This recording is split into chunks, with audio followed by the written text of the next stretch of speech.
Tayo pong lahat ay manalangin.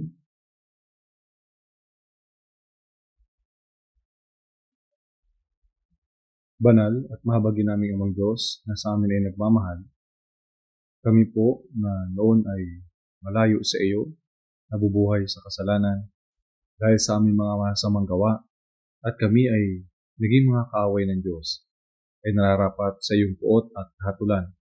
Subalit, dahil sa iyong dakilang pag-ibig at habag sa amin, isinugo mo ang Panginoong Yesus sa mundong ito upang iligtas kami. Kinuha niya ang sumpa at kahatulan na dapat naming tanggapin. Namatay siya sa krus para sa amin, at sa pamamagitan ng mahalagang dugo na kanyang idinanak, kinugasan niya ang aming mga kasalanan magpakailanman. Dahil sa kanya, kami ay hindi na kailanman harap sa paghuhukom o kahatulan. Taos puso po kami nagpapasalamat sa iyo dahil sa dakilang biyayang ito, ang kaligtasan, na ibinigay sa amin ng walang bayad na walang anumang aming gawa. Sa oras na ito, pinasalamatan ka po namin, kami na mga tinubos sa pamamagitan ng mahalagang dugo ng Panginoon na nagkakatipon sa harapan mo upang magpuri sa iyong dakilang biyaya at pag-ibig, mag-aral ng iyong salita, at upang magkaroon ng fellowship sa loob ng banal na kapulungan na lumalakad kasama mo. Naniniwala po kami na maging sa ngayon, ang Panginoon ay kasama namin at nasa kalagitnaan namin. Panginoon, pakiusap, tingnan mo po ang bawat isa sa amin at hawakan po kami ng iyong mahabagin at makapangyarihang mga kamay. Palakasin po kami sa iyong salita upang makatayo kaming matatag at mabuhay sa natitira naming buhay para sa iyong kalooban at iyong kaluwalhatian. Ang mundong ito ay mas nagiging magulo bawat araw, puno ng kasalanan, at hindi namin alam kung ano ang maaaring mangyari kahit sa isang araw. Ang mabuhay sa ganitong mundo, hindi po namin ito mapagtatagumpayan kung wala ang iyong biyaya at ang iyong tulong. Punuin mo po kami ng iyong salita, ng iyong karunungan, at ng kapangyarihan ng Espiritu Santo upang magawa po namin makapamuhay bilang mga anak ng Diyos na walang anumang dapat na ikahiya. Panginoon, idinadalangin po namin ang lahat ng mga churches sa buong bansa at ang maraming mga churches sa buong mundo. Palakasin mo po ang bawat brothers at sisters na nag-iingat ng kanilang pananampalataya at nangangaral ang Ebanghelyo maging sa mahihirap na mga sitwasyon. Nawa, ang iyong biyaya, ang iyong salita, at ang kapangyarihan ng Espiritu Santo ay sumakanila ng higit pa upang matapang nilang maipahayag ang Ebanghelyo ng Panginoon. Panginoon, ikaw na nagbibigay sa amin ng salita na kinakailangan namin sa tamang panahon at nagtuturo sa amin ng daan na dapat naming lakaran. Sa sandaling ito, pakiusap, buksan mo po ang aming mga puso upang maunawaan namin ang salita na nais mong ipahayag sa amin at pagkalooban mo po kami ng puso na sumusunod at nabubuhay ayon sa iyong banal na kalooban. Dinadalangin namin ito sa pangalan ng Panginoong Yesus. Amen. Buksan po natin sa ating mga Biblia. Roma chapter 11.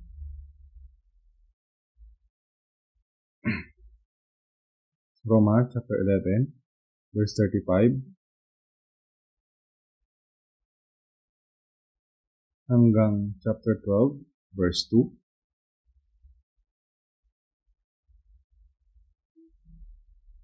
Babasahin ko po mula sa chapter 11, verse 35 hanggang 36.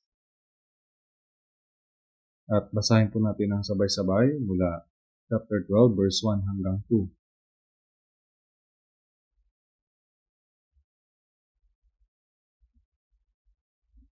Roma chapter 11, verse 35 hanggang 36. O sino ang nakapagbigay sa kanya at siya'y bababayaran? Sapagkat mula sa kanya at sa pamagitan niya at para sa kanya ang lahat ng mga bagay. Sumakanya nawa ang kaluwalhatian magpakailanman. Amen. Kaya nga, mga kapatid, sinasamo ko sa inyo alang-alang sa mga kahabagan ng Diyos na inyong ialay ang inyong mga katawan na isang handog na buhay, banal na kasiya-siya sa Diyos na siya ninyong makatwirang paglilingkod. Huwag ninyong tularan ang sanlibutan ito, kundi magbago kayo sa pamamagitan ng pagbabago ng inyong pag-iisip upang mapatunayan ninyo kung alin ang mabuti, kasiya-siya at lubos na kalooban ng Diyos. Salamat po. Nitong nakaraan lang po ay nagpunta po ako sa spring retreat sa Spain.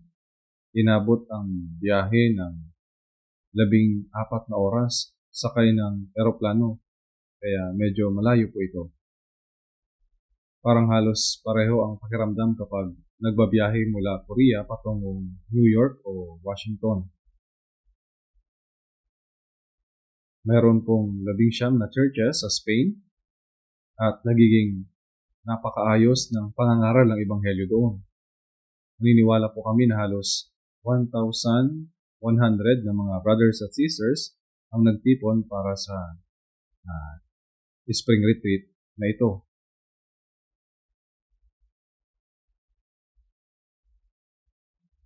Nagpunta po ako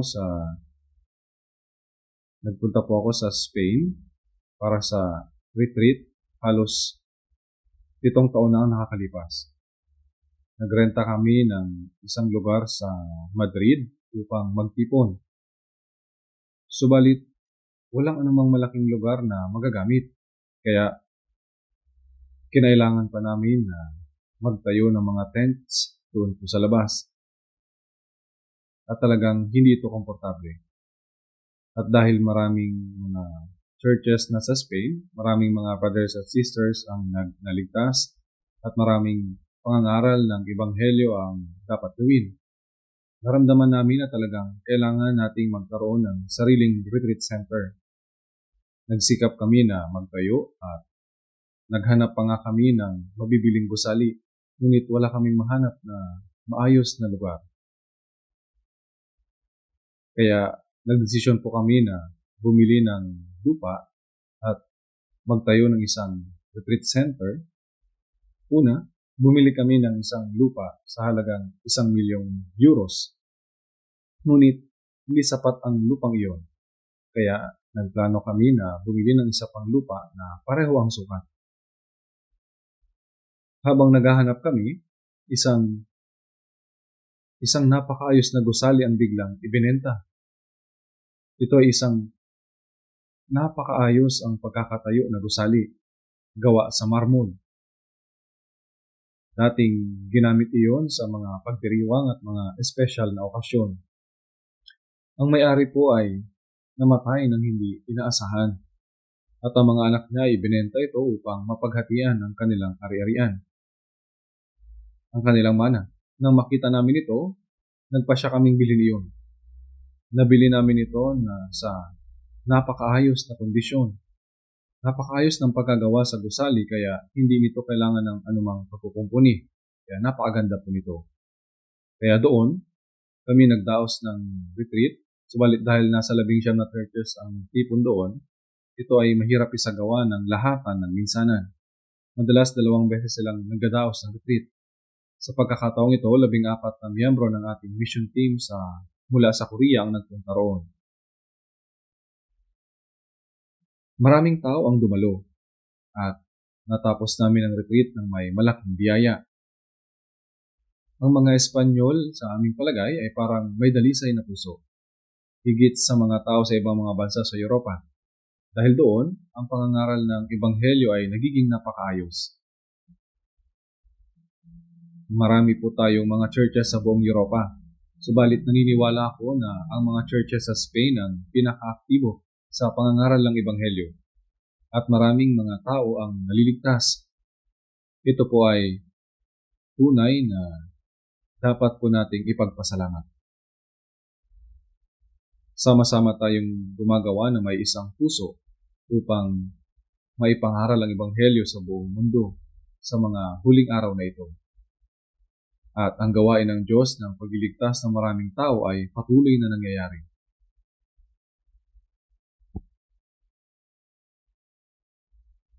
Gaya ng alam po ninyo, ang digmaan sa gitnang silangan ay nagsisikap na magkaroon ng tigil putukan.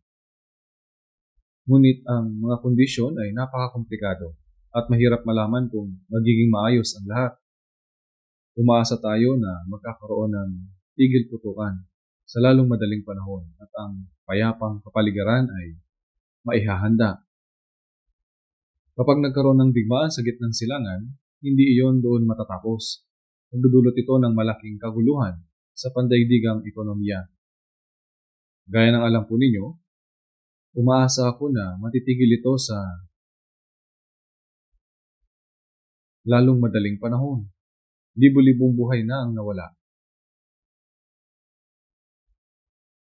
Kapag natapos agad ang digmaan at ang ekonomiya ng mundo ay naging mas matatag, matutulungan din tayo nito na maipagpatuloy ang ating pangangaral ng Ebanghelyo na walang malaking kahirapan.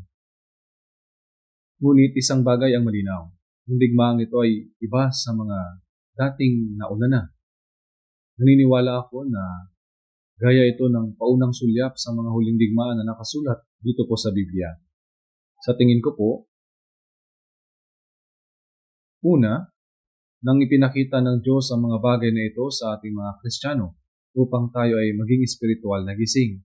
Sinabi ni Jesus sa Marcos 13:29, gayon din naman, kapag nakita ninyong nangyayari ang mga bagay na ito, alam ninyong iyon ay malapit na, nasa mga pintuan na. Bago magbalik ang Panginoon, magkakaroon ng mga tanda. At isa sa mga tanda ay ang digmaan. Kaya kapag nakita ninyong nangyayari ang mga bagay na ito, sinabi niya sa atin, alam ninyong iyon ay malapit na, nasa mga pintuan na. Kaya kapag nakita ninyong nangyayari ang mga bagay na ito, malinaw nating nararamdaman na napakalapit na ng pagbabalik ng Panginoon. Naniniwala ako na ang digmaang nangyayari sa gitnang silangan ay gaya ng pasimula sa huling digmaan na darating.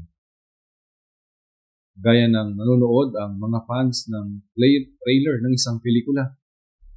Isang maiksing paunang sulyap sa kung anong paparating.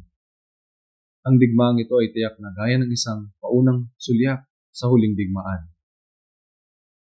Ang digmaang iyon ay magaganap sa wakas sa lugar na sinaunang halamanan ng Eden, kung saan nagsimula ang kasaysayan ng tao. Ang mga lugar kasama ang Iraq, Iran, Israel, at ang malawak na lupain sa paligid nila ay maaaring ang lugar ng sinaunang halamanan ng Eden. Kaya nga, gaya ng sinasabi ng kasulatan na ang lahat ng mga puno at mga hayop sa Eden ay biglang bumagsak o ibinaon sa ilalim ng lupa. Ang langis ay masaganang nagagawa doon ngayon, na direktang konektado sa ekonomiya ng mundo. Sa lupaing iyon, nakatira ang bayan ng Israel na pinili ng Diyos.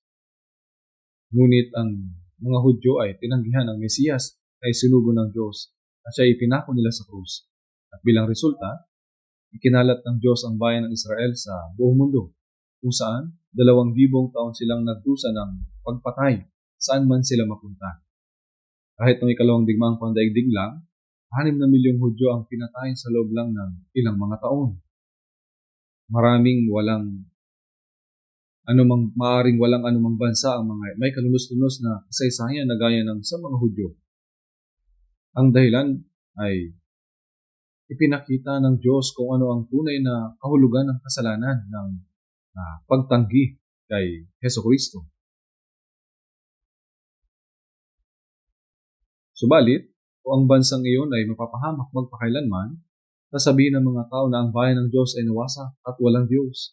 Kaya nga, gaya na sinasabi sa Ezekiel 38, ibabalik ng Diyos ang mga Israelita sa kanilang lupain at gagawin silang malakas na bansa. Hindi alang-alang sa kanila, kundi upang pabanalin ang kanyang pangalan.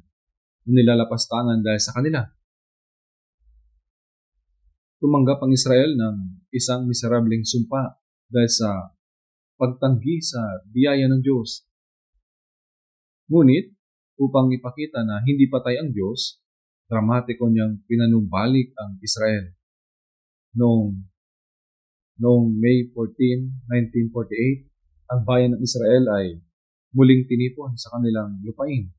Tinalo ang makapangyarihang mga bansa, dinawi ang kanilang orihinal na mga teritoryo at nakatira na sila doon ngayon.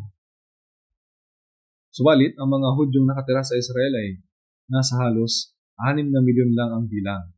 Ilang panahon lang ang nakalipas. At ngayon, maaaring nasa 8 milyon na sila. Mas kaunti sa populasyon ng ating kabiserang rehiyon. Tunay na higit na mas kaunti. Samantalang ang nakapalibot ng mga pwersa ng Arabo ay halos puro mga Muslim. Sumasalungat sa Diyos at mga galit na kaaway ng Israel mula pa noong unang panahon. Lahat-lahat ang bilang ng mga Hudyo sa buong mundo ay hindi hihigit sa 20 milyon. Halos 6 na milyon sa Israel, 6 na milyon sa Amerika, at 6 na milyon pang nakakalat sa ibang mga bansa. Halos nasa 18 milyon lahat. Kahit na ang bilang ay medyo nadadagdagan, wala pa rin itong 20 milyon. Mas kakaunti ito sa populasyon ng ating kabiserang rehiyon. Samantalang, ang mga puwersa ng mga Muslim ay napakalaki. Nasa halos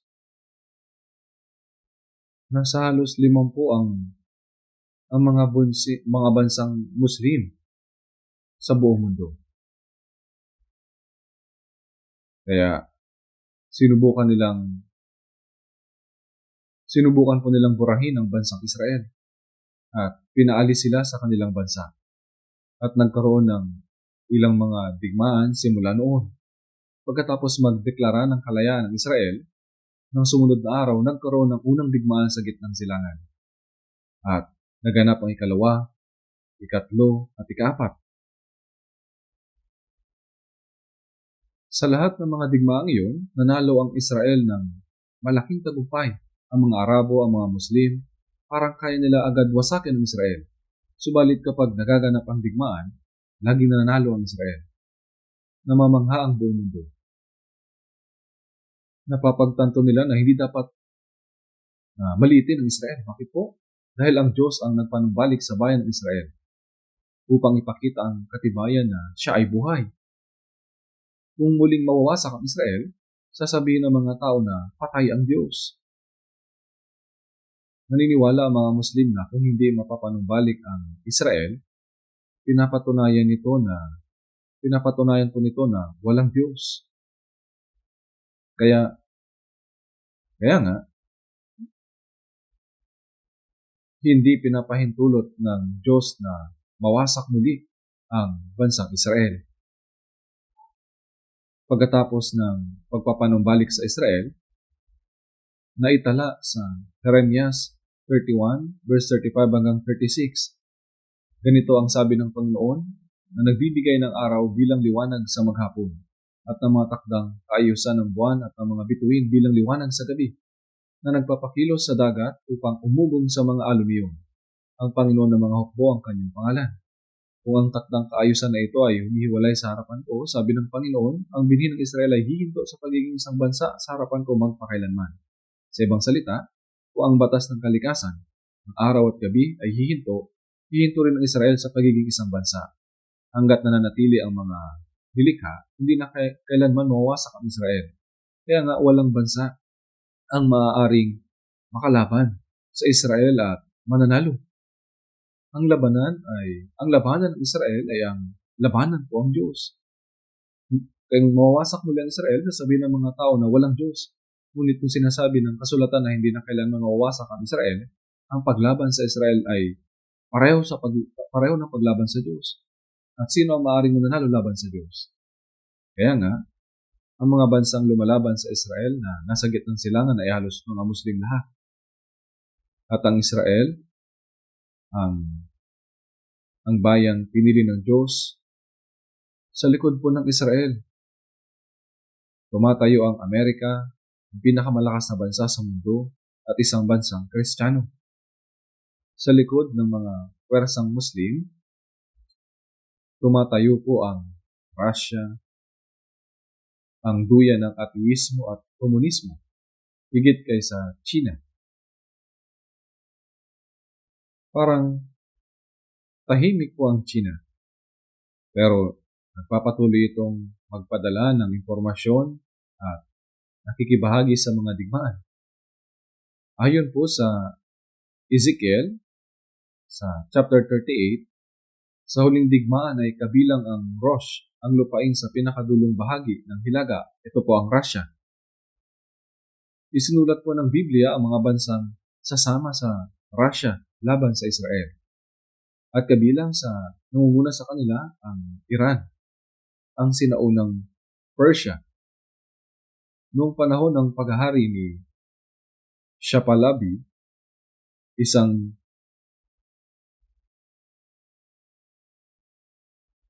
bansang kakampi ng Amerika ang Iran. Ngunit pagkatapos po ng revolusyon ng Iran, naging laban sa Amerika ang Iran. At ang mga puwersa ng Muslim ay lumaki. Maging sa ngayon, ang pinakamataas na pinuno ng relihiyon ng Iran ay may mas higit na kapangyarihan kaysa pangulo nito na namumuno sa pamamagitan ng theocracia. Kapansin-pansin na sa likod ng bayang pinili ng Diyos ay tumatayo ang Amerika. At nasa likod ng mga puwersa ng Muslim, tumatayo naman po ang Russia. Sa huli, ang mga bansang sumasalungat sa Israel ay mawawasak. Ang huling digmaang ito ay nagiging gaya ng digmaang nuklear. Hindi isang digmaan ng mga nanalo o natalo, kundi isang digmaan ng paghukom sa mundo. Inilalarawan ang huling digmaang ito ng Ezekiel chapter 18, Zacarias chapter 14 at sa Apokalipsis. Habang nakikita ang mga bagay na ito, tiyak na napakalapit na ng pagdating ng Panginoon. Gaya ng nanonood ng trailer ang mga fans ng pelikula. At nananabik na mapanood ang buong pelikula. Ang mga kaganapang ito ay gaya ng isang paunang sulyap sa huling digmaan. Gusto ba ninyo makita ang digmaan ngayon? Hindi po dapat. Dahil bago ang huling digmaan, babalik ang Panginoong Yesus sa papawirin. Nananabik tayo sa kanyang pagdating. Dahil iniligtas niya tayo sa puot ng Diyos, kaya sa kanyang pagbabalik, ang mga patay ay babangon na may mga espiritual na katawan. At ang nabubuhay ay babaguhin sa isang iglap upang salubungin ang Panginoon sa papawirin. Opo. Ang mga patay ay babangon na may mga espiritual na katawan. At ang nabubuhay ay babaguhin sa isang iglap upang salubungin ng Panginoon sa papawirin. Nakatala ito ng maraming beses sa Biblia, pati sa unang Thessalonica, chapter 4, verse 16. Gaya ng kinuha ng Diyos si Enoch nang buhay pa siya, bago ang baha, gayon din, bago ang nag-aapoy na paghuhukom ng mundo, ang mga Kristiyano ay babaguhin at kukuning buhay gaya ni Enoch. Nakakatiyak ako na nabubuhay tayo sa panahon kung saan maaari na nating salubungin ng Panginoon habang tayo ay buhay pa. Tunay na nananabik tayo para sa araw na iyon. Kaya ano ang dapat nating gawin?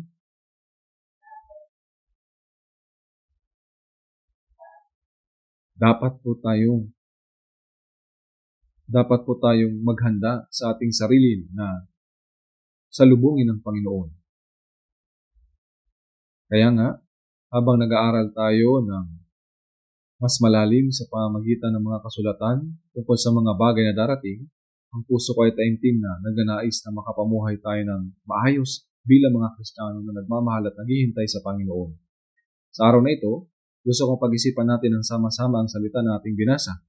Babasahin ko po ulit, Roma chapter 11, verse 35.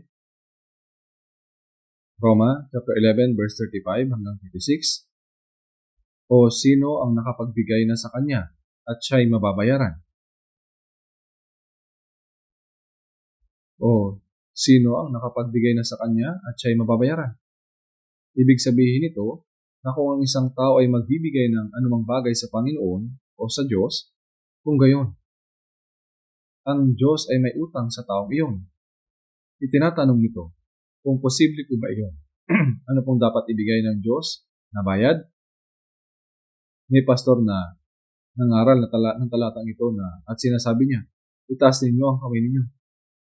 Kung magbibigay kayo una sa Panginoon, magkano ang ibibigay ninyo? Sumagot ang mga tao, magbibigay ako ng 100 milyong won. Magbibigay ako ng 50 milyong won. Subalit, lubusang kabaliktaran ang turong ganito. Ang tunay na kahulugan ng talatang ito ay walang sino man ang unang makakapagbigay ng anumang bagay sa Diyos na parang kinakailangan bayaran ito ng Diyos. Ibig sabihin, hindi kailanman magagawa ng sino mang tao na magkaroon ng utang ang Diyos sa Kanya. Sa verse 35, sino ang makapagbigay na sa Kanya at siya'y mababayaran? Ipinaliwanag ang dahilan sa verse 36, sapagkat mula sa Kanya, ang lahat ng mga bagay. Ang tanong kung sino ang nakapagbigay na sa Kanya at siya'y mababayaran. Ipinapahiwatag ito na ang gayong bagay ay imposible. Bakit ito imposible? Sapagkat mula sa Kanya ang lahat ng mga bagay. Ibig sabihin nito na ang Diyos ang lumikha ng langit, lupa at lahat ng mga bagay sa kalawakan. At sa pamagitan niya, mula sa Kanya. Ibig sabihin, nilalang ng Diyos ang lahat ng mga bagay. At sa pamagitan niya, lahat ng mga bagay ay napapanatili at iniingatan hanggang sa ngayon. At para sa Kanya ang lahat ng mga bagay. Ibig sabihin na sa huli, lahat ng mga bagay ay babalik sa Kanya. Isa sa katuparan ng sakdal na kalooban ng Diyos at ang Kanyang walang hanggang kalulatian. Ang lahat ng mga bagay ay nilikha sa pamamagitan ng kapangyarihan ng Diyos. Pinananatili at pinamumunuan niya ang buong kalawakan na isinasa katuparan ng Kanyang banal na plano. Sa huli, ang lahat ng mga bagay ay magwawakas para sa kaluwalhatian ng Diyos. Sinasabi sa Apokalipsis 21 verse 1, kita ko ang isang bagong langit at ang isang bagong lupa, sapagkat ang unang langit at ang unang lupa ay lumipas na. Kasalukuyan po tayong nakatira sa unang langit at unang lupa. Gayunpaman, kapag dumating na ang panahon, ang lupaing ito na ang langit natin tinitirahan ay lilipas. Hindi po ba? Lahat na nilikha ng Diyos ay mawawala sa takdang panahon. Gaya ng sinabi sa Apokalipsis 21 verse 1. Nakita ko ang isang bagong langit at isang bagong lupa, sapagkat ang unang langit at ang unang lupa ay lumipas na, at ang dagat ay wala na. Kapag nakapasok na tayo sa kaharian ng langit, mawawala na ang mundong kasalukuyan nating nakikita. Hindi natin lubos na maiisip kung gaano kaganda at kaluwalhati ang bagong langit at ang bagong lupa. Kaya nga sinasabi sa unang Korinto, chapter 2 verse 9, ang mga bagay na inihanda ng Diyos para sa kanila na nagmamahal sa Kanya. Ang lugar na inihanda ng Diyos para sa Kanyang mga tinubos na anak ay isang lugar kung saan wala pang matang nakakita, wala pang taingang nakarinig, at hindi pa kailanman nailarawan ng puso ng tao. Isa itong mundo wala pa kailanmang nakakita, at wala pa kailanman nakarinig, at lubusang lampas sa ating imahinasyon. Gamit ang pag-iisip ng tao, hindi natin maaaring maipahayag kung ano ang gaya ng langit. Walang sino man ang nakapagpaliwanag nito ng lubusan. Kaya, ang salitang sa mamamagitan niya at para sa Kanya ang lahat ng mga bagay ay nangangahulugang ang lahat ng mga bagay ay magtatapos upang maisakatuparan ang kaluwalhatian ng Diyos at ang Kanyang banal na plano. Gaya ng sinasabi sa Roma 11:36, sumakanya nawa ang kaluwalhatian magpakailanman. Ang lahat ng mga bagay ay narito para lamang maisakatuparan ng kalooban ng Diyos at upang may pahayag ang Kanyang kaluwalhatian. Sa chapter 12 verse 1, nagsimula ito sa kaya nga, sapagkat ang lahat ng mga bagay ay narito sa pamamagitan niya, sapagkat nilikha niya ang lahat ng mga bagay, at sapagkat ang lahat ng mga bagay ay babalik sa Kanya upang maisakatuparan ng Kanyang banal na layunin. Kaya nga, sinasabi sa Roma 12:1, kaya nga mga kapatid, sinasamo ko sa inyo, alang-alang sa kahabagan ng Diyos, na inyong ilaalay ang inyong mga katawan na isang handog na buhay, banal na kasiyasiya sa Diyos. Kaya nga, tayo mga Kristiyano na alam ang katotohanan ito, mga kapatid, isinasamo ko sa inyo, alang-alang sa mga kahabagan ng Diyos. Silang mga nakatanggap ng kahabagan ng Diyos, ay ang mga tinubos, ang mga naligtas. Para sa mga naligtas na, sinasabi ni Apostol Pablo, mga kapatid, alang-alang sa mga kahabagan ng Diyos. Natanggap natin ang kahabagan ng Diyos. Ang kahabagang ito ay tumutukoy sa mahabaging pag-ibig ng Diyos. Ang pag-ibig na tumitingin sa atin ng may malalim na habag at biyaya. Natanggap natin ang mahabaging pag-ibig ng Diyos. Tinignan niya tayo ng may habag. Dahil natanggap na ninyo ang pag-ibig at kahabagang iyon, dapat inyong pakinggan ang sinasabi ko. Sa ibang salita, kung naligtas kayo, makinig kayo sa mga salitang ito. Ang mga hindi ligtas ay hindi makakayang tanggapin ang mensaheng ito. Kaya nga, mga kapatid, isinasama ko sa inyo alang-alang sa mga kahabagan ng Diyos na inyong ialay ang inyong katawan ay isang handog na buhay, banal na nakasiyasiya sa Diyos na siya ninyong makatwirang paglilingkod. Bilang mga taong naligtas, ano ang mga bagay na dapat nating ialay sa Diyos sa panahon natin dito sa mundo? May mga magandang himno na lubos na nakaayon dito. Panginoon, wala na akong ibang bagay na maibibigay, kaya ibibigay ko ang aking katawan at buhay sa iyo. Meron tayo ng katawang ito. Subalit naunawaan niyo po ba na noong naligtas tayo, parehong ang katawan at kaluluwa natin ay binili sa pamamagitan ng dugo ng Panginoon. Sinasabi sa 1 Corinto 6:19 hanggang 20, at kayo ay hindi sa inyong sarili, sapagkat kayo binili sa isang halaga. Sinasabi na ang katawang ito ay hindi na sa atin. Binili niya po ito maging ang ating mga kaluluwa at ang ating mga katawan sa isang malaking halaga. Isipin po natin na ang katawang mayroon tayo ay hindi na sa atin. Hindi natin dapat isipin na sa atin ito. Sa una, maaaring iniisip natin, magulang ko ang nagsilang sa akin. Hindi ba ang katawang ito ay sa kanila? Hindi po. Hindi ito totoo. Bagaman isinilang tayo ng Diyos sa mundong ito sa pamamagitan ng ating mga magulang, hindi nila pagmamayari ang ating mga katawan. Sinasabi sa awit 139, 13 hanggang 14, sa bahay bata ng aking ina ako'y iyong hinabi. Ako'y magpapasalamat sa iyo sapagkat ang pagkagawa sa akin ay kakilakilabot at kamangha-mangha. Ang Diyos ang humabi sa atin sa bahay bata ng ating ina. Ginawa niya ang ating mga laman, namang loob at ang ating buong katawan. Bagaman mga magulang natin ang nagsilang sa atin, anong kakayahan o kapangyarihan ang mayroon sila upang posibleng malikha ang isang bagay na kamangha-mangha? Isipin niyo po ang isang inang aso na nagsilang ng magagandang mga tuta. Ang inang aso ba ang lumikha sa kanila? Anong kakayahan o kapangyarihan ang posibleng mayroon siya upang makalikha ng magagandang mga tuta? Ang parehong Diyos na lumikha sa inang aso ang siyang lumikha rin sa kanyang mga tuta. Nilikha ng Diyos ang ating mga magulang at isinilang sila sa mundong ito. At ang mga anak na isinilang sa pamamagitan nila ay nilikha sa pamamagitan ng sariling mga kamay ng Diyos. Kaya nga, ipinahayag ng Biblia na ang Diyos ang ating tagapaglikha. Ang siyang masalimuot na naghabi ng magkakasama ng ating mga pisikal na katawan. Gaano na lamang kahiwaga at kamangha-mangha ang ating mga katawan. Gaya ng ipinahayag sa kasulatan ng pagkagawa sa akin ay kakilakilabot ng mga mga. Ang katawang ito ay nilikha ng Diyos at sa Kanya ito. Maging ang mga kaluluwa natin ay sa Kanya. Ang Panginoon ang tumubos sa ating mga kaluluwa sa pamamagitan ng Kanyang mahalagang dugo. Gaya na nasusulat sa Isaiah 38, verse 17, ngunit inyong pinigil ang aking buhay mula sa hukay ng pagkawasa, sapagkat iyong itinapon ang lahat ng ating mga kasalanan sa iyong likuran. Dahil iniligtas na tayo sa ganitong paraan, inutusan niya tayo, inyong ialay ang inyong mga katawan na isang handog na buhay, banal na kasiyasiya sa Diyos. Ngayon, nang sinabi ng Biblia na ibigay mo ang iyong katawan sa Diyos, hindi ko ibig sabihin na magbigay ka sa Kanya ng isang bagay na pagmamayari mo.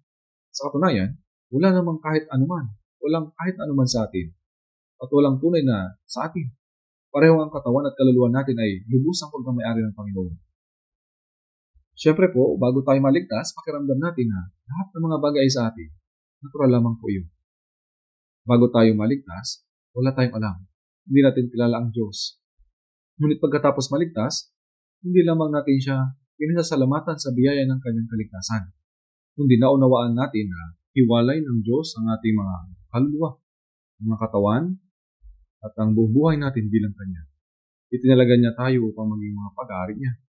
Wala ngayon sa inyong buhay ng pananampalataya matapos maligtas, dapat ninyong maunawaan na walang bagay ang sa iyo. Ngunit ang lahat ng bagay ay sa Diyos. Sa unang Kronika 29, inihandog ni David ang lahat ng mayroon siya upang maipatayo ng kanyang anak si Solomon ang templo. Sama-sama rin naghandog ang mga Israelita. At nanalangin siya sa Diyos sa unang Kronika 29:14. Sabi niya, ngunit sino ba ako at ano ang aking bayan? Nakusang makapaghandog sa ganitong paraan, sapagat ang lahat ng bagay ay nagmumula sa iyo, at ang sa iyo ang aming ibinibigay sa iyo. Hindi ito pagbibigay sa Diyos ng kung anong mayroon tayo, kundi binabalik natin sa Diyos kung ano ang ibinigay ng Diyos sa atin. Ito ang eksaktong katotohanan. Hindi natin ibinigay kung ano ang mayroon tayo. Inyong ialay ang inyong mga katawan na isang handog na buhay, banal na kasiyasiya sa Diyos. Hindi nito ibig sabihin na ibigay natin sa Diyos ang mayroon tayo. Dahil pagmamayari ito ng Diyos, ibig sabihin na ialay natin sa Diyos kung ano ang pagmamayari ng Diyos sa parang karapat-dapat sa Kanya. Ang mag-aalay sa Diyos ay nangangahulugan ng mabuhay sa paraan ng pagmamayari ng Diyos. Ayon sa Kanyang kalooban. Matapos matanggap ang kaligtasan, wala nang bagay ang pagmamayari ko. Anong mayroon ako? Sa Ecclesiastes 5:15, kung paanong siya lumabas sa napupunan ng kanyang ina, gayon siya muling alis. Ubad siyang dumating, wala siyang anumang madadala mula sa kanyang pagkapagod, na kanyang madadala sa kanyang kamay. Ang lahat ng bagay ay pagmamayari ng Diyos. Naparito tayo sa mundo na sa maiksing panahon. Kapag naligtas na ang ating kaluluwa, aalis na lamang tayo. Bukod dito, wala nang ibang bagay na maaari tayong magkaroon. Pagkatapos maligtas, ano ang mangyayari? Ang katawan ko, ang kaluluwa ko, kabataan ko, kakayahan ko, ang lahat na mayroon ako ay pagmamayari ng Diyos. Ang gamitin ng pagmamayari ng Diyos sa parang karapat-dapat para sa Diyos, ang ibig sabihin ng pag-aalay. Tama po?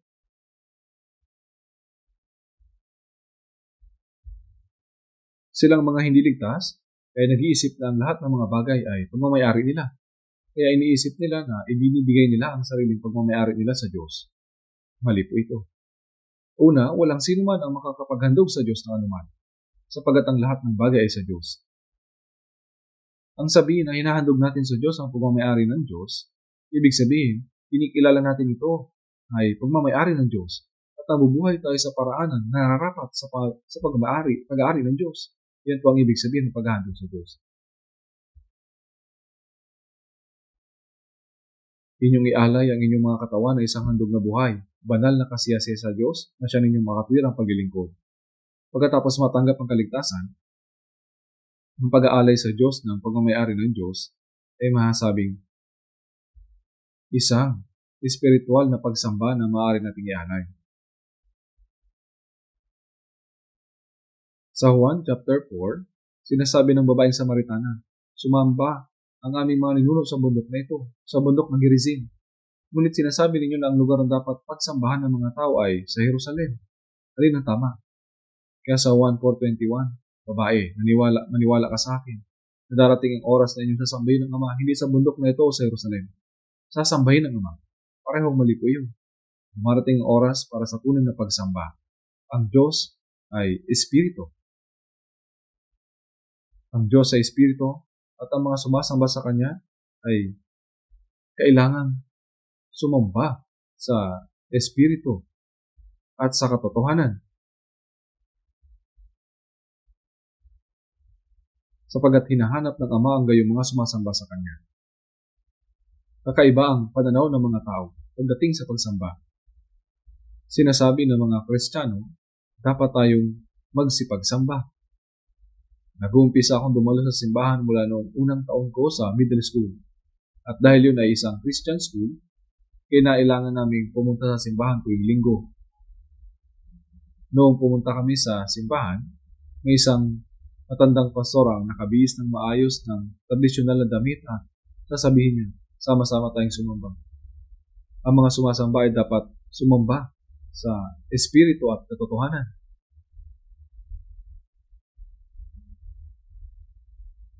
Napaka-formal at may paggalang. Iniisip ng mga tao na ang buong kapaligiran ay siyang ibig sabihin ng pagsamba sa Diyos. Minsan, nagkatipon kami sa isang simbahan sa isang lugar na tinatawag na Himji. sa probinsya ng Jolado. At habang nag-evangelize ako, ay dumating na isang Amerikano at sinabi niya, "Kailan ang pagsamba ninyo rito?" Sinabi ko, "Wala kaming pagsamba." "Wala kayong pagsamba?" Sumagot ako, "Nag-aalay kami ng pagsamba." Pagkatapos mag-isip ng sandali, sinabi niya, tama, wala tayo nito. Iniaalay natin ito. Kaya pag-aalay tayo ng pagsamba, tinatanggap ito ng Diyos. At tinitingnan niya kung talagang ginagawa natin ito ng maayos o hindi. Ngunit kahit ganoon, paano tayo nag-aalay ng pagsamba? Kung tayo ay nagtitipon, nanalangin, umaawit ng mga himno at nagbibigay ng mga handog, pagsamba ba yun? Yun ay pagsamba rin. Opo, pagsamba po yun. Ngayon pa man, ang pagsamba na binanggit ng Biblia ay hindi tumutukoy doon. Ang Diyos ay Espiritu. At ang sumasamba sa Kanya ay kailangan sumamba sa Espiritu at katotohanan. Sa Espiritu at katotohanan. Ibig sabihin, sa pamamagitan ng Espiritu Santo, kapag natanggap ng isang ligtas na tao ang Espiritu Santo, ang paglakad ayon sa Espiritu ay pagsamba. Ang tao hindi ligtas ay walang Espiritu Santo. Sa makatuwid, hindi sila maaaring sumamba sa Espiritu. Ang Diyos sa Espiritu at ang sumasamba sa Kanya ay kailangan sumamba sa Espiritu. Ang Espiritu ay tumutukoy sa Espiritu Santo. Sa Espiritu at katotohanan. Sa katotohanan. Dumarating ang Espiritu Santo, tinuturo sa atin ang katotohanan, at inaakay tayo at ang pamumuhay ayon sa Espiritu na iyon ay pagsamba. Sinasabi na siya ninyo makatwirang paglilingkod. Ang pagsamba ay hindi tungkol sa pagtitipon sa isang tiyak na lugar, sa isang tiyak na oras, at sumusunod sa tiyak ng formalidad na nagsasabing, nagsimula tayo sa pagsamba, at tapusin natin ang pagsamba. Sa simula pa lang, mali na ito.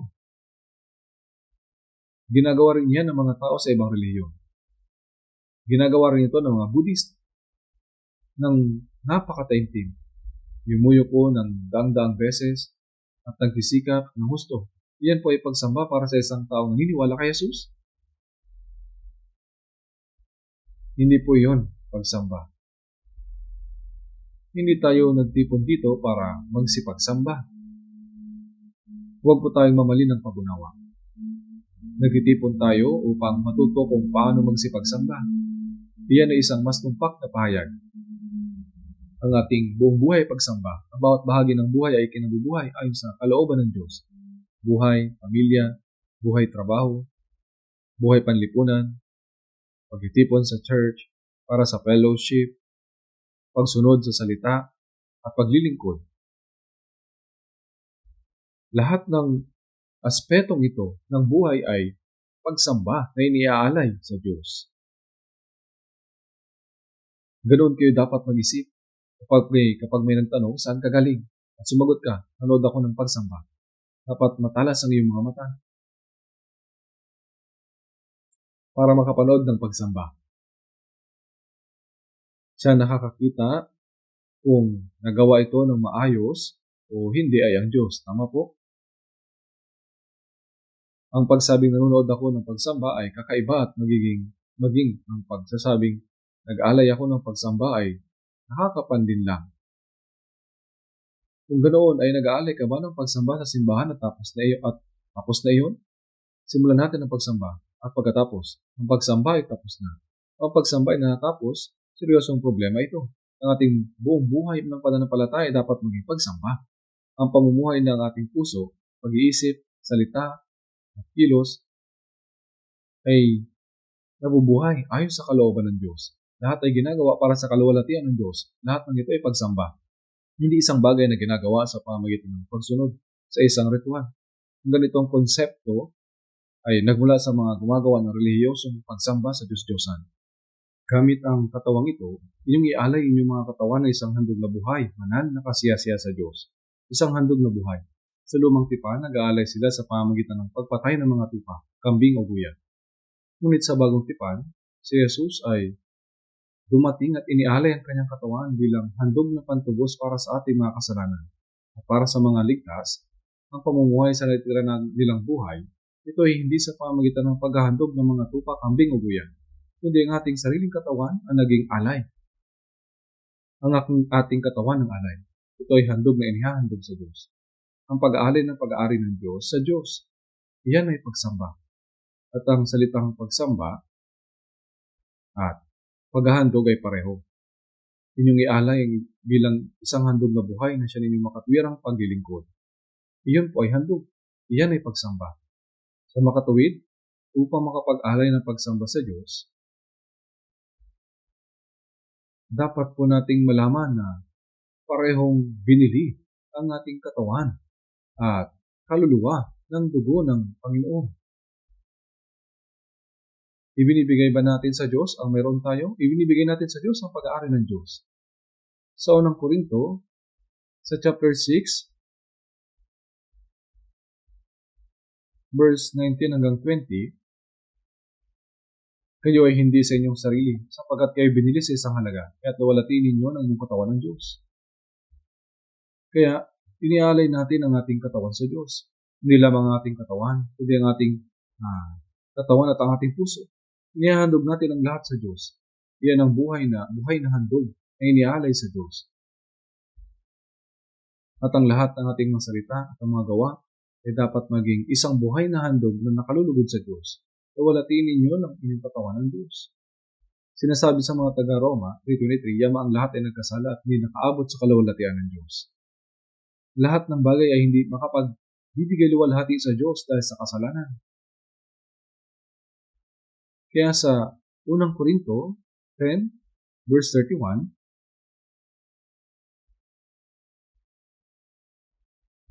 kaya kung kayo man ay kumakain, umiinom, hindi tayo basta-basta kumakain at uminom lang at tumitigil na doon. Kaya kung kayo man ay kumakain at uminom o ano man ang inyong ginagawa, gawin ninyong lahat sa kaluwalhati ng Diyos. Ang layunin ng ating pamumuhay ay para sa kaluluwalhati ng Diyos. Lahat ng ating kinakain at iniinom, lahat ng ating sinasabi at ginagawa ay dapat magbigay ng kaluwalhatian sa Diyos. Ano bang hindi nagbibigay kaluwalhatian sa Diyos, iyon po ay kasalanan. Yamang lahat ay nagkasala at hindi nakaabot sa kaluwalhatian ng Diyos. Hiwalay sa kanyang kaluwalhatian. Ang dahilan kung bakit nilikha ang sangkatauhan ayon sa larawan ng Diyos ay para sa plano at layunin ng Diyos. Nilikha niya tayo para sa kanyang kaluwalhatian. Nilikha niya tayo para sa kanyang kaluwalhatian. Ngunit ang sangkatauhan ay nagkasala at bumagsak. Ngunit namatay si Jesus sa halip natin at binayaran ang buong kabayaran para sa ating mga kasalanan. Kaya anong ibig sabihin nito? Ang ating mga katawan at mga kaluluwa ay binili ng dugo ng Panginoon. Kung kaya't kailangan nating mamuhay para sa kalooban at kaluwalhatian ng Diyos, ayon sa layunin kung bakit tayo nilikha ng Diyos. Ang buhay na nabubuhay para sa kalooban at kaluwalhatian ng Diyos ay nagiging buhay na handog na kasiyasiya sa Diyos. Tignan po natin saglit sa Roma, sa chapter 6. Roma chapter 6, verse 13. Roma chapter 6, verse 13. Basahin po natin ng sabay-sabay. At huwag din ninyong ihandog ang mga bahagi ng inyong katawan sa kasalanan bilang kasangkapan ng kasamaan tungo sa kasalanan. Kundi ihandog ninyo ang inyong sarili sa Diyos, na tulad sa mga buhay mula sa mga patay, at ang mga bahagi ng inyong katawan bilang kasangkapan ng pagiging matuwid tungo sa Diyos. Ang mga bahagi, tumutukoy ito sa ating mga katawan. At huwag din ninyong ihandog ang mga bahagi ng inyong katawan sa kasalanan bilang kasangkapan ng kasamaan tungo sa kasalanan. Ang mamuhay ng hindi matuwid sa kasalanan. Gamit ang katawang ito ay ang paghahandog nito bilang kasangkapan sa kasamaan tungo sa kasalanan. Inihandog nyo ito. Hindi po ba? Hindi nyo pwedeng ihandog yan sa Diyos. Pwede po ba? Bago ang kaligtasan, ginagamit natin ang ating katawan sa anumang parang gusto natin. Sa anumang paraan na maginawa para sa atin, na mumuhay sa lahat ng uri ng kasalanan. Ngayon, pagkatapos ng kaligtasan, ang ating katawan at ang ating kaluluwa ay binili ng dugo ng Panginoon. Sa mga katuwid ay hindi dito sa atin. Unang Korinto 6:19, kayo ay hindi sa inyong sarili. Kayo ay hindi sa inyong sarili. Hindi ito sa atin. Sa verse 20, kayo binili sa isang halaga. Isang malaking halaga. At sa unang Korinto 7, verse 23, kayo binili sa halaga. Huwag kayong maging mga alipin ng mga tao. Pagkatapos ng kaligtasan, ang ating mga katawan at kaluluwa ay hindi pag-aari ng ating mga magulang o ng ating sarili o ng sinuman. Kung gayon, para kanino tayo dapat mabuhay? Dapat tayong mabuhay para sa Panginoon. Siya na hindi lamang lumikha sa atin, kundi nagligtas ng ating mga kaluluwa. Kung kayo man ay kumakain at uminom, o ano man ang inyong ginagawa, ano man ang inyong gawin, kasama dito ang lahat ng bagay. Magtrabaho ka man, mag-asawa ka man, at bumuo ng pamilya. Ano man ang inyong ginagawa, ang layunin ay gawin ito para sa kaluluwalhati ng Diyos. Dahil yan, ang layunin ng buhay ng isang taong ligtas. Kayo ay hindi sa inyong sarili. Dapat malinaw nating malaman kung sino ang nagmamayari ng anumang bagay. May isang taong umupa ng isang kasambahay. At sinabi nila, ang batang babaeng iyan ay maayos, gumawa. Ngunit may isa siyang kahinaan. Hindi niya matukoy ang pagkakaiba sa pagitan ng kung ano ang sa kanya at kung ano ang pag-aari ng iba. Ang lahat ay sa kanya. Pareho kung ano ang sa akin at ang sa iyo.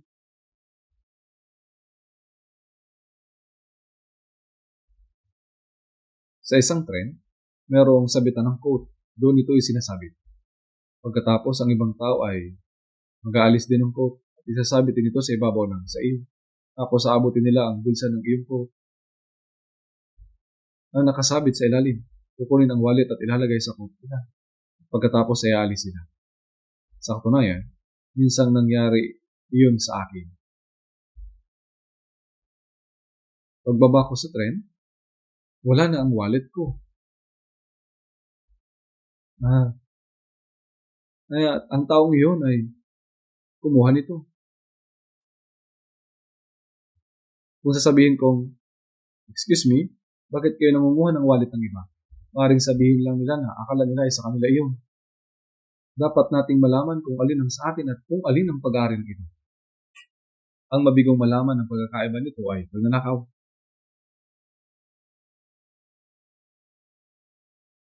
Sa ating buhay pananampalataya sa harapan ng Diyos, kung hindi natin masabi kung ano ang pag-aari ng Diyos at kung ano ang pag-aari natin, ito ay pagnanakaw. Sa Malakias chapter 3 verse 8, nanakawan ba ng tao ang Diyos? Kaya may ninanakawan ninyo ako. Ang mga Israelita ay walang pakundangang sumagot. Paano ka namin ninakawan? At ang sagot ay sa mga ika-10 bahagi at sa mga handog. Sa ilalim ng kautusan, ang ika-10 bahagi ay inihiwalay bilang pag-aari ng Diyos. Ang ituring ang mga handog na nararapat na pag-aari ng Diyos bilang sarili pag-aari ay pagnanakaw sa Diyos. Pero ang ika-10 bahagi lang ba ang pagmayari ng Diyos? Ang ika-10 bahagi ay deklarasyon. Isang tanda na kinikilala ninyo na ang lahat ng bagay ay pag-aari ng Diyos.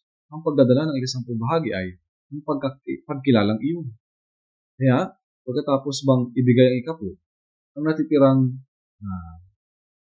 90% ay iyon na ba? Hindi po. Ang ibigay ang ika-10 bahagi ay isang tanda ng pagkilala na lahat ng bagay ay pag-aari ng Diyos. At ang natitirang 90% ay dapat ring gamitin ayon sa kalooban ng Diyos. Kung hindi maaaring ibigay ninyo ang ika-10 bahagi at nakawin naman ng siyang ang 90%, kaya sa Malakias chapter 3 verse 9, kaya isinumpa ng isang sumpa sapagkat ninakawan ninyo ako ng inyong buong bansa. Kapag kinikilala natin kung anong pag-aari ng Diyos, itinuturing ito na sa Kanya at nabubuhay ng naayon dito. Nalulugod ang Diyos dito na patuloy na nagbibigay sa atin. Kaya, ihandog ninyo ang inyong sarili sa Diyos na tulad sa mga buhay mula sa mga patay. Tayo ay nabubuhay kasama ng mga patay, hindi ba? Kaya ngayon, para sa Diyos na nagligtas sa ating kaluluwa, ihandog ninyo ang inyong mga bahagi ng inyong katawan bilang kasangkapan ng pagiging matuwid tungo sa Diyos. Ginagamit natin ang katawan nito na kasangkapan para sa kasalanan. Ginagamit natin ito para gumawa ng kasalanan. Hindi ba? Bago maligtas. Pero pagkatapos maligtas, dahil sa maging ang katawan nito ay binili niya rin ng mahalagang dugo ng Panginoon. Kaya ngayon, ihandog ninyo ang mga bahagi ng inyong katawan. Ang buo niyong katawan bilang kasangkapan ng pagiging matuwid tungo sa Diyos. Ang mabuhay ng matuwid ayon sa kalooban ng Diyos. Iyon po ang paghahandog ng ating sarili sa Diyos bilang kasangkapan ng katwiran. Ngayon, pagkatapos ng kaligtasan, hindi na ito buhay na kinabubuhay para sa sarili. Ito ay buhay na ikinabubuhay para sa Panginoon. Sa awit 116 verse 12, ano akong susukli sa Panginoon? Anong kasunod? Sa lahat niyang kabutihan sa akin. Hindi dapat ito makalimutan ng isang taong naligtas, kahit na saglit. Tuwing umaga, pagising natin, itanong dapat natin, paano ko masusuklian sa araw na ito ang biyaya ng Panginoon na nagligtas sa atin? Maaari ba nating masuklian ang biyayang iyon? Ang gawin natin sa buong buhay natin? Ano man ang gawin natin sa buong buhay natin? Ang tanging anak ng Diyos ay namatay sa halip na ang isang makasalanang tulad ko. Ibinuhos ang lahat ng kanyang banal na dugo at iniligtas ako na nakatadhana sa impyerno. Kapag naisip ko ang katotohanan ito, alam kong kahit na mamatay ako ng 100 beses para sa Panginoon, hindi ito kailanman mababayaran ng biyayang iyon. Kung hindi ko kayang mamatay ng 100 beses, hindi ba pwedeng kahit papaano ay mabuhay ako ng 1 beses para sa Panginoon? Dahil sa lahat niyang kabutihan sa akin.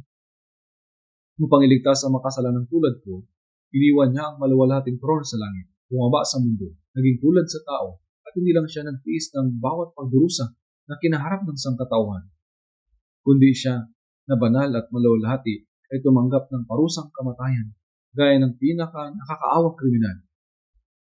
At tinagupit siya ng teribleng panghagupit. Dinuraan ng mga Romanong sundalo ang mukha ni Jesus, sinampal ang kanyang mukha ng kanilang mga palad, hinampas ang kanyang ulo ng tungkod, at pinagsabihan siya ng lahat ng paghiinsulto. Ang mukha ni Jesus ay natakpan ng kanilang mga dura. Hindi siya sumagot ng kahit anong salita. Napulit ang kanyang katawan dahil sa malupit na panghagupit na iyon. Pinasan niya ang krus, natumba at natisod habang inaakyat siya sa burol ng Golgota. Ipinako siya sa krus mula sa 9 ng umaga at namatay noong 3 ng hapon. Nakapako sa krus ng 6 na oras. Na tiniis ang lahat ng pagdurusa at bumaba hanggang sa libingan. Siya ang banal ng Diyos, nakapantay ng Diyos. Ginawa niya ang lahat ng ito para iligtas ang makasalanang gaya ko, na mas masahol pa kaysa sa uod. Ngayon si Jesus ay bumangon mula sa mga patay, at hindi lamang siya nanalangin para sa atin, patuloy din siyang tumutulong sa atin hanggang sa araw na ito, hanggang makapasok tayo sa kanyang kaharian. Paano natin masusuklian ang lahat ng biyayang ito? Mayroong naligtas na isang German na konde na ang pangalan ay Zinzendorf. Ngunit hindi niya masyadong iniisip kung paano dapat mabuhay bilang Kristiyano. Isang araw, sa isang art museum sa Germany, nakita niya ang isang painting ni Jesus na may suot na koronang tinik at ipinako sa krus. Sa ibaba ng painting, sinasabi, ginawa ko ang lahat ng ito para sa iyo. Ano ang ginawa mo para sa akin? Ano ang ginawa mo para sa akin? Ano ang ginagawa mo para sa akin? Ito po ang nakalagay doon. Kaya bumagsak si Zinzendorf sa harap ng painting. Naunawaan niya na ang banal na Panginoon ay nagdusa at namatay para iligtas siya. Subalit wala siyang ginagawa para sa Panginoon. Umiyak siya. Nang umiyak sa harap ng painting at bago siya tumayo, nangako siya sa Panginoon, mula ngayon, mabubuhay lamang ako para sa Panginoon. Dahil siya ay isang konde, marami siyang pera. Ibinigay niya ang lahat ng kayamanang iyon sa Panginoon. Nagkakilala din sila ni John Wesley noong panahon iyon. Gumawa siya na kasama ng mga Puritans na nangaral ng Ebanghelyo sa buong mundo at ginamit ang lahat ng pera niya para sa gawaing yun. Ito po ay ang konde na si Zinzendorf. Pareho lang. Siya at tayo ay tumanggap ng parehong biyaya, hindi ba? Walang anumang mayroong tayo ang talagang sa atin, gaya sinabi ni David. Sapagkat ang lahat ng bagay ay nagmumula sa iyo, at ang sa iyo ang aming binibigay sa iyo. Ibinigay sa atin ng Diyos ang lahat ng ating kailangan. Pero bukod sa pangunahing mga bagay na kailangan natin, dapat nating ibigay sa Panginoon ang natitira natin para sa Ebanghelyo. Tinatawag ito ng Biblia na handog na buhay sa Diyos. Kapag sinabing inyong katawan, hindi lang ibig sabihin ito ang pisikal na katawan ninyo, kundi pati ang inyong puso. Dapat nating ibigay ang lahat na mayroon tayo sa Panginoon. No po. Hindi lang ibig sabihin ito ang pisikal na katawan ninyo, kundi pati ang inyong puso. Dapat nating ibigay ang lahat na mayroon tayo sa Panginoon. All to Jesus I surrender, all to Him I freely give. You can only be blessed and have peace and sweet rest. Ibig sabihin na pagkatapos ninyong ibigay ang lahat na sa dambana ng Panginoon at magsabi, lahat ng bagay ay pagmamayari niyo. Maaari kayong magkaroon ng tunay na fellowship sa Panginoon. Dahil natanggap ko ang biyaya ng Panginoon. Parehong ang katawan at kaluluwa ko ay pag-aari niya. Ngayon, mabuhay man ako o mamatay, susundin ko ang kalooban ng Diyos. Ito ang tunay na kahulugan ng ibigay ang inyong sarili sa Panginoon. Ang ibang mga tao ay nagbibigay lamang ng kaunting pera, pagkatapos ay namumuhay na ng ayon sa kagustuhan nila. Sa lagay po ba ninyo na ang Diyos ay humihingi ng salapi sapagkat siya ay kinakapos? Hindi po. Hindi po ganoon. Tingnan po natin sa 2 Korinto chapter 5, verse 15. 2 Korinto chapter 5.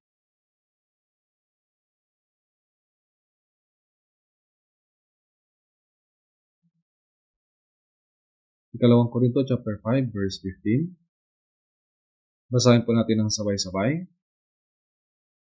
Siya'y namatay para sa lahat, upang ang mga nabubuhay ay huwag nang mabuhay pa para sa kanilang sarili, kundi para sa Kanya, na alang-alang sa kanila ay namatay at muling nabuhay.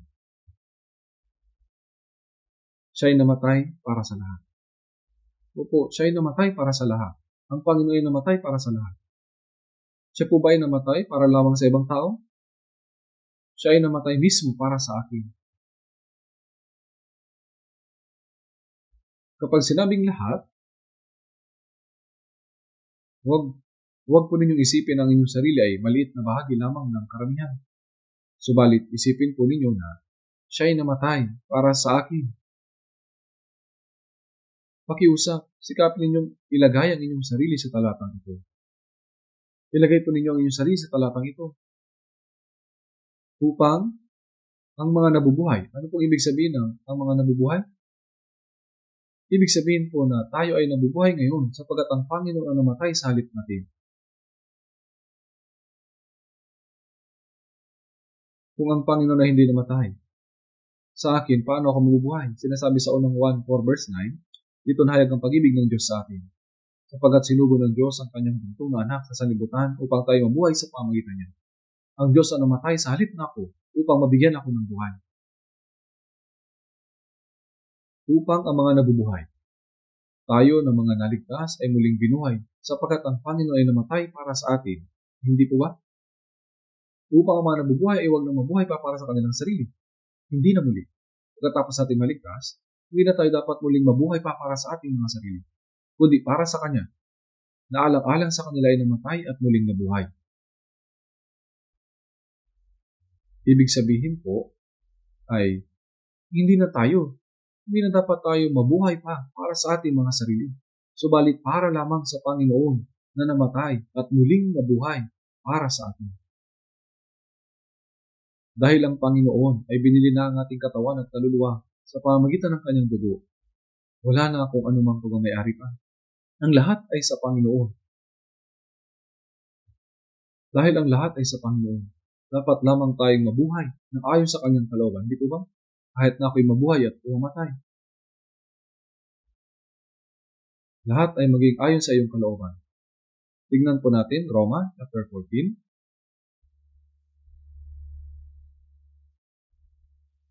Roma chapter 14, verse 7 at 8. Verse 7 at 8. Basahin pa natin ang sabay-sabay. Walang sino man sa atin ang nabubuhay sa kanyang sarili, at walang sino mang namamatay sa kanyang sarili. Kung nabubuhay tayo, sa Panginoon tayo nabubuhay. O kung namamatay tayo, sa Panginoon tayo namamatay. kaya't mabuhay man tayo mamatay, tayo'y sa Panginoon.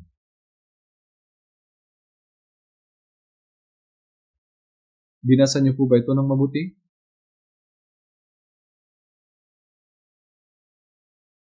Ano po ang punto na mabasa at malaman lamang ang mga salitang ito? Sa atin, tayo mga naligtas. Tayo ang mga taong nagtamo ng dakilang biyaya at pag-ibig ng Diyos sapagkat ang Panginoon ay namatay. Tayo na mga makasalanan na patungo sa impyerno ay naligtas at nabigyan ng maluwalhating pag-asa na makapasok sa walang hanggang kaharian ng langit. Kaya, sa atin, na mga naligtas, walang sino man sa atin ang nabubuhay sa kanyang sarili at walang sino man namamatay sa kanyang sarili. Tama po ba? Natural lamang po ito. Hindi po ito espesyal na bagay. Ito po ang eksaktong dapat na mangyari. Kung nabubuhay tayo, sa Panginoon tayo nabubuhay. Kung namamatay tayo, sa Panginoon tayo namamatay. Kaya't mabuhay man tayo mamatay, tayo sa Panginoon. If I live for the Lord. If I die for you. I belong to you. Till life or death.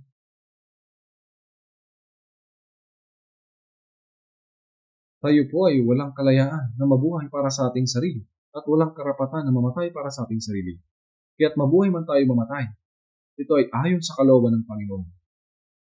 Kaya basahin po natin sa verse 9, Roma, chapter 14, verse 9, sapagkat dahil dito, si Kristo ay namatay at muling nabuhay, upang siya ay maging Panginoon ng mga patay at hindi ng mga buhay. Ano pong ibig sabihin ng sapagkat dahil dito? Ibig sabihin po na ang mga nabubuhay ay nabubuhay para sa Panginoon, namamatay para sa Panginoon. Sapagkat dahil dito, si Kristo ay namatay at muling nabuhay, upang siya ay maging Panginoon ng mga patay at hindi ng mga buhay. Upang siya ay maging Panginoon ng mga patay at hindi ng mga buhay. Kahit na tayo ay mabuhay o mamatay, tayo ay iniligtas niya para sa layunin at mabuhay tayo para sa Panginoon. Kahit na tayo ay iniligtas niya para sa layunin iyon, may mga tao na tumatanggap ng kaligtasan at pagkatapos ay namumuhay ayon sa kanilang gusto. Kung gayon, nagiging ano po sila? Ibig sabihin ay ginagamit lamang nila ang biyaya ng Diyos at dinaraya ang Panginoon. Hindi po natin dapat gawin. Buksan po natin sa Biblia sa mga awit 100, mga awit number 100.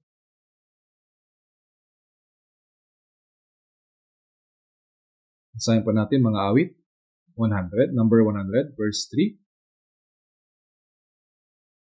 Basahin po natin. Kilalanin ninyo na ang Panginoon ay Diyos. Siya ang lumalang sa atin. At tayo'y Kanya. Tayo'y Kanyang bayan at mga tupa ng Kanyang pastulan.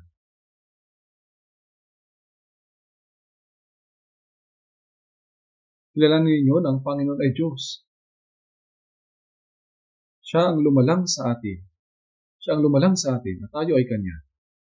Dahil iniligtas niya ang mga makasalanan na gaya natin sa pamagitan ng pagbabayad ng malaking halaga. Tayo ay sa Panginoon. Hindi po ba?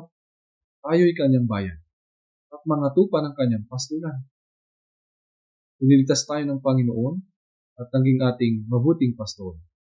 At tayo ay Kanyang gagabayan hanggang sa makapasok tayo sa kaharian sa langit.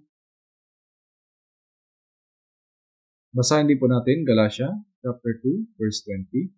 Galatia chapter 2 verse 20.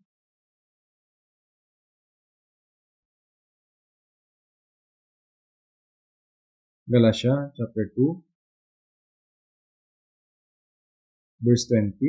Basahin din po natin ng sabay.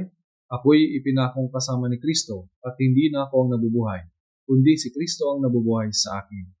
At ang buhay na ikinabubuhay ko ngayon sa laman ay kinabubuhay ko sa pamamagitan ng pananampalataya sa anak ng Diyos na sa akin ay nagmahal at nagbigay ng kanyang sarili dahil sa akin.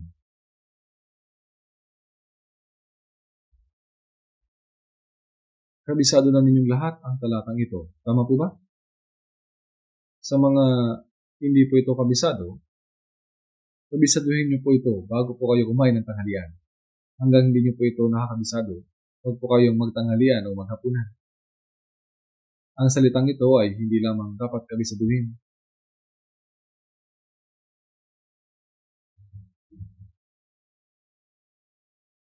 Ako'y ipinakong kasama ni Kristo Yung ako po, noong namatay ang Panginoon, ako rin ay namatay.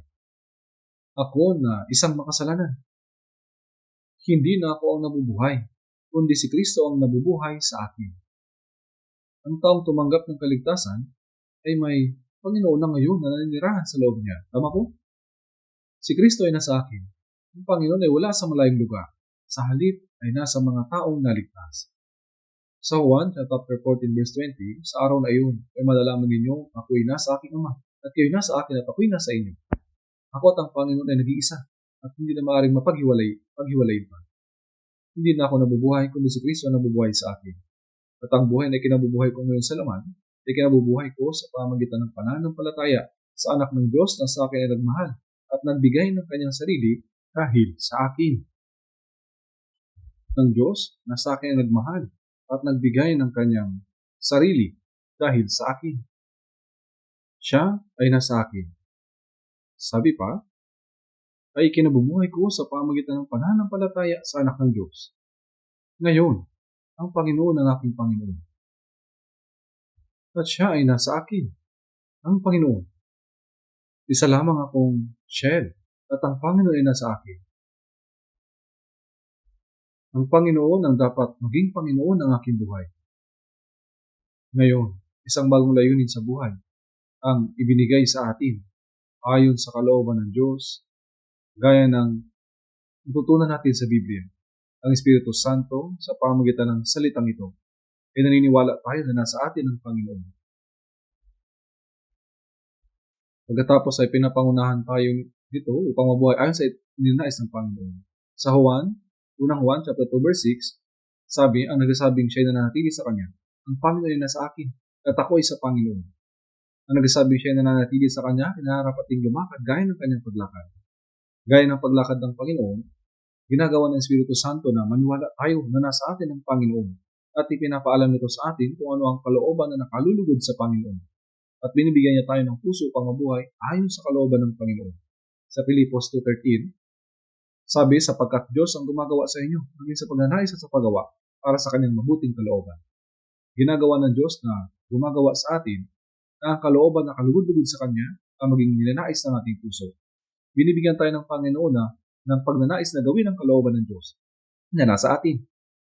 At siya rin ang nagbibigay sa atin ng lakas upang magawa ang nakalulugod sa Diyos. At tinutulungan din tayong magawa ito. Kapag ligtas ka na,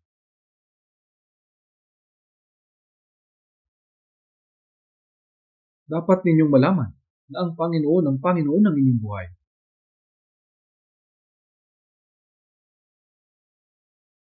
Nabubuhay ka lang sa ayon sa gusto mo. Pagkatapos, nagsisimba ka ng linggo at nagsasabi, Panginoon, aawit ako para sa iyo. At kumakanta ka. Panginoon, hindi ito marami, ngunit magbibigay ako ng kaunting offering at magbibigay ka. Panginoon, paalam po, kita tayo ulit sa susunod na linggo. Pupunta ba kayo sa templo ng mga Buddhist? Ganun kasi ang ginagawa ng mga sumasamba sa Diyos-Diyosan. Nasaan ba ang Panginoon? Iniiwan mo ba siya sa loob ng gusali ng simbahan at pupunta ka para batiin siya isang beses sa isang linggo? Lagi po natin kasama ang Diyos. Sinasabi ng ibang tao, Panginoon, mayroon akong pupuntahan ngayon. Ang lugar na pupuntahan ko ay hindi kasiya-siya para sa iyo. Kaya pakiusap, manatili ka na lang sa bahay at magpahinga ngayon. Babalik ako. Kung ganoon, sasabihin ba ng Diyos, sige, umalis ka na at bumalik ang ligtas? Ganun po ba sasabihin ng Panginoon? Ganun po ba? Maaaring sabihin ng Panginoon, sasama ako sa iyo. Sumusunod ang Panginoon. Hindi kami pwedeng maghiwalay. Siya at ako. Kung ganito, saan ka pupunta na kasama ang Panginoon? Pupunta ka ba sa nightclub? Hindi ka dapat pumunta sa mga lugar na napuput ng Panginoon. Gawin mo lamang ang kasiya-siya sa Panginoon at huwag gawin ang mga ayaw ng Panginoon. Ang Panginoon ang aking buhay. Malaya ba ako na iwan ng Panginoon at mabuhay sa ayon sa gusto ko? Hindi po.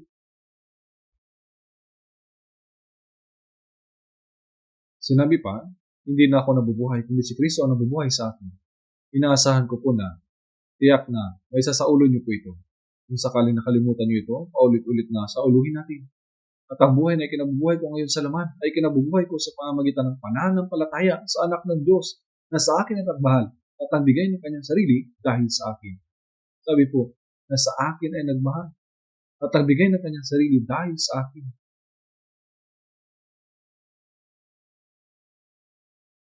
Sa unang Pedro, sa chapter 3, verse 15, kundi sa inyong mga puso ay pakabanalin ninyo si Kristo bilang Panginoon. Si Kristo ang Panginoon ng aking puso. O ang Panginoon ng aking puso.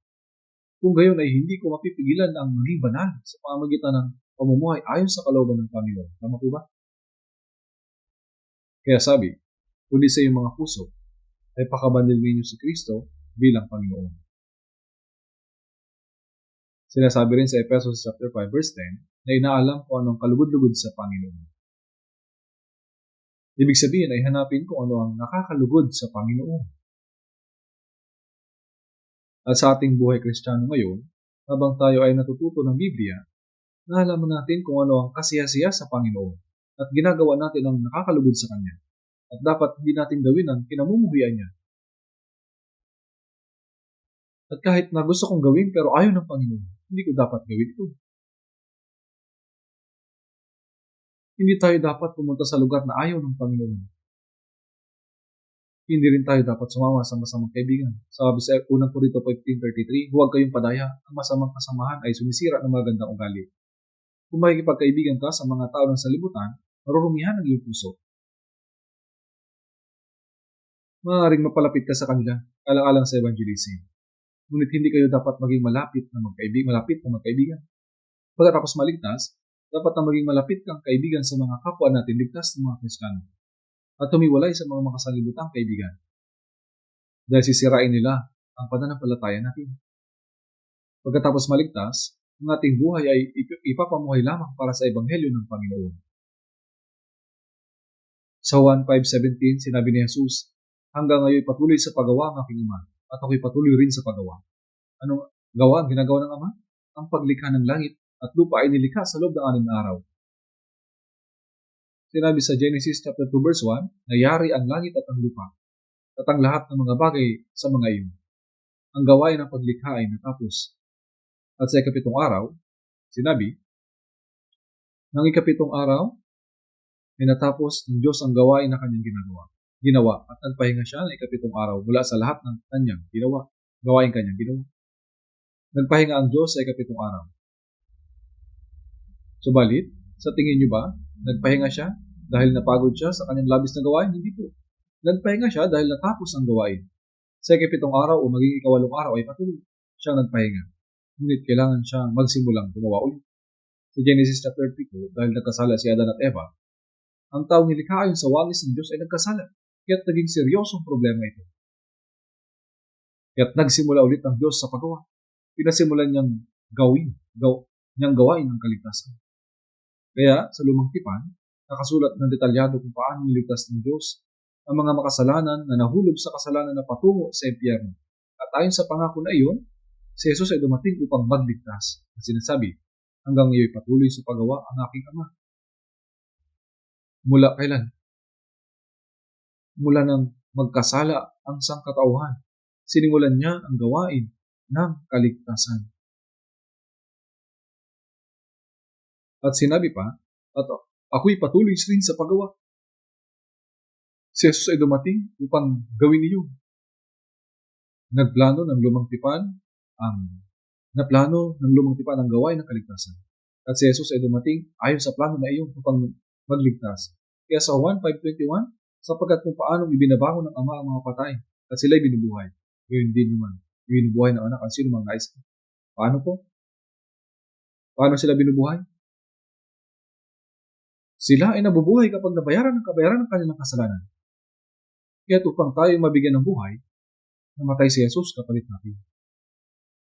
Namatay siya para sa atin upang bigyan tayo ng buhay. Tama po? Kaya naman, natapos ni Jesus ang gawain ng pagliligtas sa atin. Kaya sinabi niya, natupad na.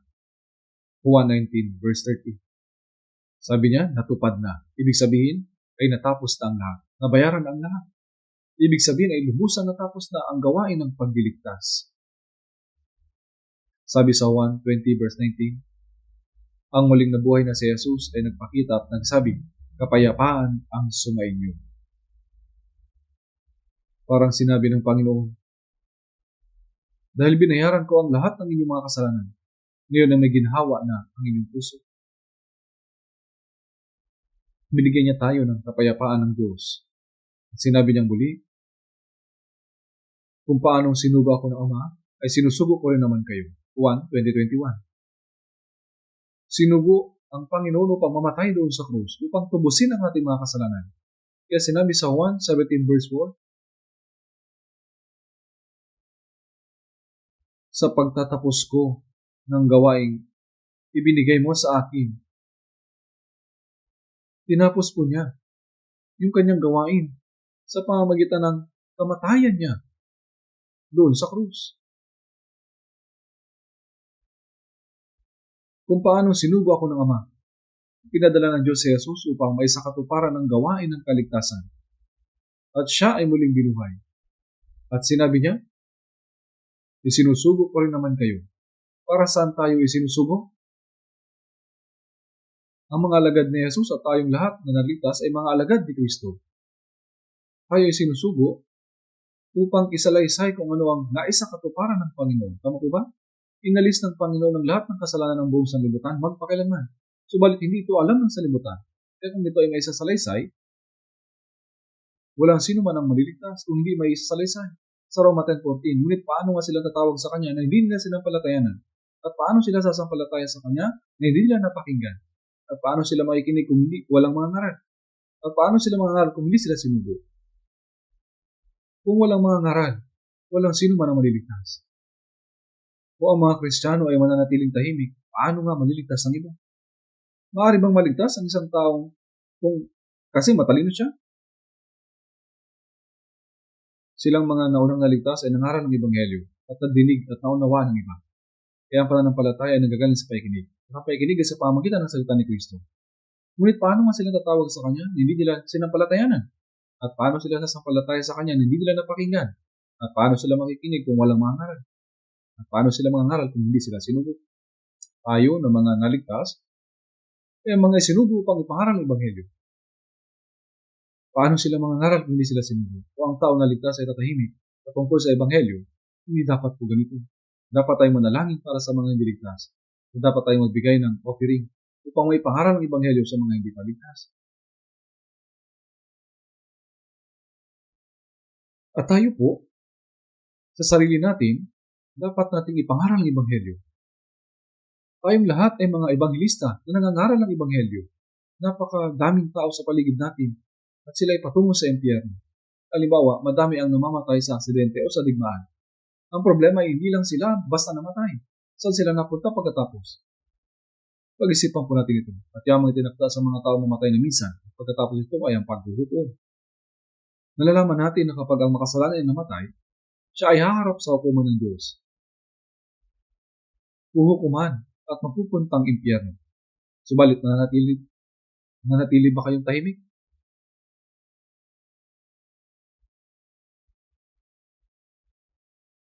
Sasabihin nyo, hindi nyo alam, sa Genesis, naroon si Cain at Abel. Nang sila ay naghandog sa Diyos, tinanggap ng Diyos ang handog ni Abel. Subalit, hindi ang kay Cain. Kaya dahil sa inggit, pinatay ni Cain ang kanyang kapatid. Sinabi ng Diyos kay Cain, nasaan ang iyong kapatid? Sinabi niya, aywan ko. Ako ba ay tagapagbantay ng aking kapatid? Natapos niyang patayin siya, buong tapang siya nagsabi, paano ko malalaman kung nasaan siya? Ito po yung sinagot niya. Paano ko malalaman kung nasaan siya? Sa Kawikaan, sa chapter 24 verse 11, iligtas mo sila, dinadala sa kamatayan. Pigilan mo silang natitisod patungo sa katayan. Ang kahulugan nito ay huwag mong pabayaan ang mga makasalanan. Kung ano sila, iligtas mo sila. Kung yung sinasabi, narito hindi namin ito nalalaman. Hindi ba niya alam sa mga puso'y tumitimbang? Masasabi po ba natin ito nang hindi nahihiya? Ako ba ay tagapag-alaga ng aking kapatid? Paano ko nalalaman? Kahit na alam na natin, kung ang taong ito ay mamatay ngayong gabi, siya ay mapupunta ng impyerno. Kasi sinungalingan kung sabihin mong hindi mo alam. Ang pangaral ay hindi lamang para sa mga pastor o evangelist. Dapat tayong mabuhay para sa ebanghelyo. Dapat tayong mamuhay na ipinapangaral ito. Bakit po? Dahil maraming tao ang hindi paligtas. Sinabi ni Pablo, mga gawa 2024, ngunit hindi ko ituturing ang aking buhay na mahalaga sa aking sarili, upang maganap ko lamang ang aking katungkulan at ang misteryong tinanggap ko sa Panginoong Yesus. Magpatotoo ng magandang balita ng biyaya ng Diyos. Upang may pangaral ni Pablo ang ebanghelyo, siya ay ubad, gutom, puyat, walang makain, giniginaw, nanginginig, ilang ulit na binugbog, nakulong ng maraming ulit. Pinagbabato at iniwang pakain, subalit muling binuhay. At nangaral muli. Pumunta siya sa Roma, at nangaral at sa huli ay pinugutan siya ng ulo at namatay. Sa panahon ng mga gawa, wala ni isang apostol ang namuhay ng komportable at namatay ng mapayapa. Lahat ay naging martir. Si Deacon Esteban ay pinatay, pinagbabato hanggang mamatay, habang pinapaharal ng salita. Subalit anong pagdurusa na ang dinanas natin para sa pangaral ng ebanghelyo. Hindi tayo kinukulong, binubugbog o pinapatay para sa ebanghelyo. Subalit kapag tayo ay nangangaral ng ebanghelyo, isinasakripisyo lamang natin ang ating oras, pag-aari, kalayaan, maging ang ating kaligayahan upang ang kaluluwa ng iba ay maligtas. Tama po? Kung walang kahit na anong sakripisyo, ang ebanghelyo pa ay hindi maipapalagan. Sa 2 Korinto 9 verse 6, at ito ang ibig kong sabihin, ang naghahasik ng bahagya ay mag-aan rin ng bahagya, at ang naghahasik ng sagana ay mag-aan rin ng sagana. Ang paghahasik ay sakripisyo. Kung ang sakripisyo ay maliit, kakaunti ang maligtas. Kung ang sakripisyo ay malaki, marami ang maliligtas. Ngayon dapat nating ipamuhay ang nalitira nating buhay para sa ebanghelyo. Sa 2 Korinto 6 verse 1, tiyamang gumagawa kaming kasama niya, nanawagan din kami sa inyo na huwag ninyong tanggapin ang biyaya ng Diyos ng walang kabuluhan. Tayo na nangaral ng ebanghelyo ay magkakasamang gumagawa kasama ang Diyos. Sa Colossus 4:11, paulit-ulit na binanggit ni Pablo ang kanyang mga kamanggagawa. Ito lamang sa aking mga kamanggagawa sa kaharian ng Diyos. Namumuhay tayo sa mundo, subalit gumagawang magkakasama para sa kaharian ng Diyos. Namumuhay sa mundong lilipas, ngunit gumagawa para sa mga walang hanggang mga kaluluwa. Namumuhay sa oras, subalit gumagawa para sa mga walang hanggan. Ito po tayo. Hindi po ito nakamamangha. Kung pagkatapos na maligtas, tayo ay mamumuhay lamang para sa ating sarili at hindi para sa ebanghelyo.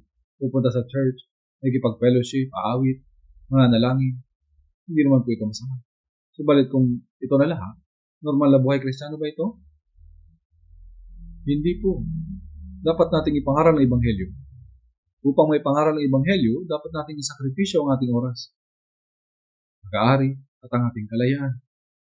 Kung walang sakripisyo, walang paghihirap, walang sino man ang maliligtas. Dapat nating ipamuhay ang natitira nating buhay para sa ebanghelyo. Marami pa akong gustong sabihin ngayon, subalit gaano kabilis na lumipas ang oras ng ganito. Susunod na lang po. Gayunpaman, ang pamagat ng sermon ngayon, ang handog na buhay na kasiyasi sa Diyos. Huwag po natin itong kalimutan. Ngayon, na tayo ay ligtas na, dapat tayong mag-alay ng buhay na handog na nakalulugod sa Diyos. Naintindihan niyo po? Dapat tayong mag-alay ng buhay na handog na nakalulugod sa Diyos. Manalangin po tayo. Mahabagin namin Amang Diyos, nagpapasalamat po kami dahil nahabag ka po sa amin ng mga namuhay ng malayo sa iyo dahil sa aming mga kasalanan. Dahil sa pag-ibig mo sa amin at sa pagliligtas mo sa amin ng walang bayad na wala po kami anumang ginagawa, pinatawad mo ang aming mga kasalanan magpakailanman sa pamamagitan ng mahalagang dugo ng Panginoong Yesus dumanak sa halip namin.